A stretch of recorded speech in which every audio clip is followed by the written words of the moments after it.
காலை நேர பனித்துளியும் கோயம்புத்தூரின் இதமான காற்றும் கலந்த ஒரு பொழுது அது. எனது 5 அடி 6 அங்குல உயரத்திற்கு 75 கிலோ எடை என்பது சற்று அதிகம் என்பதால் உடலை குறைக்க வேண்டும் என்ற தீவிர முடிவோடு தினமும் காலை 5 மணிக்கே மைதானத்திற்கு நடைபயிற்சி செல்லத் தொடங்கினேன்.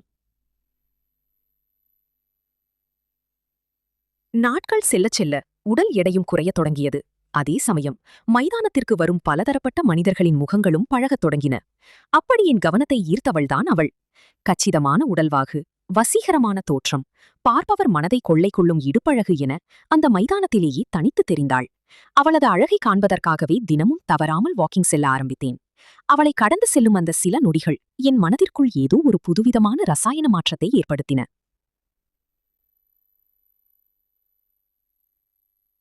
என் பார்வையின் அர்த்தம் அவளுக்கும் புரிந்திருக்க வேண்டும். ஆனால் அவள் அதை மெல்லிய புன்னகையுடனோ அல்லது கண்டும் காணாதது போலவோ கடந்து சென்றாள்.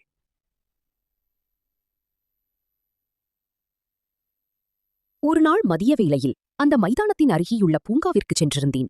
அங்கே ஒரு மரத்தடியில் அவள் தனியாக அமர்ந்து தன் மொபைல் போனில் தீவிரமாக ஏதோ பார்த்து கொண்டிருப்பதை கவனித்தேன்.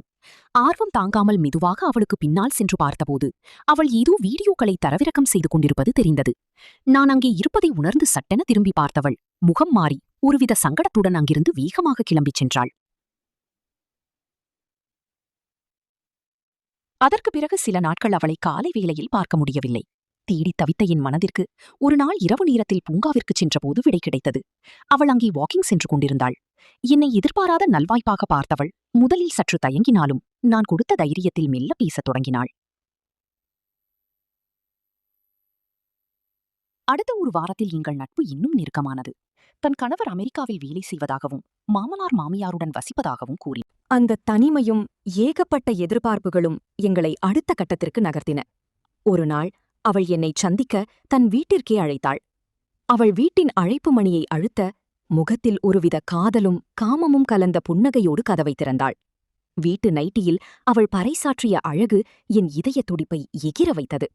வீட்டின் சோபாவில் அருகருகே அமர்ந்து பேசத் தொடங்கிய சில நிமிடங்களிலேயே வார்த்தைகளை விட எங்கள் மூச்சுக்காற்றின் வேகம் அதிகமானது. அவளது இதழ்களில் என் இதழ்களை பதித்து நீண்ட நாட்களாக தவித்துக் கொண்டிருந்த காதலை முத்தமாக வெளிப்படுத்தினேன்.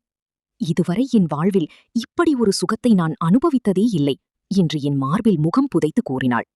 மீண்டும் எழுந்த காம அலை எங்களை பாத்ரூமிற்கு அழைத்துச் சென்றது. அங்கே கொட்டும் ஷவரின் தண்ணீருக்கு நடுவே மேலும் 20 நிமிடங்கள் ஒருவரையொருவர் அள்ளிப் பருகி காமக்கடலில் நீந்தினோம். அனைத்தும் முடிந்து ஆடைகளை உடுத்திக்கொண்டு நான் கிளம்பத் தயாரான போது, "உன் கணவரின் பெற்றோர் எங்கே?" என்று மெல்ல கேட்டேன்.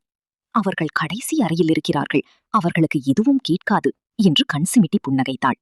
அன்றிலிருந்து வார இறுதி நாட்கள், வீக்கெண்ட்ஸ் வரும்போதெல்லாம் அவளது தனிமையை போக்கவும் இருவரின் காம தாகத்தை தீர்த்துக் கொள்ளவும் அவளது இல்லம் எனக்கு சொர்க்கபுரியாக மாறியது.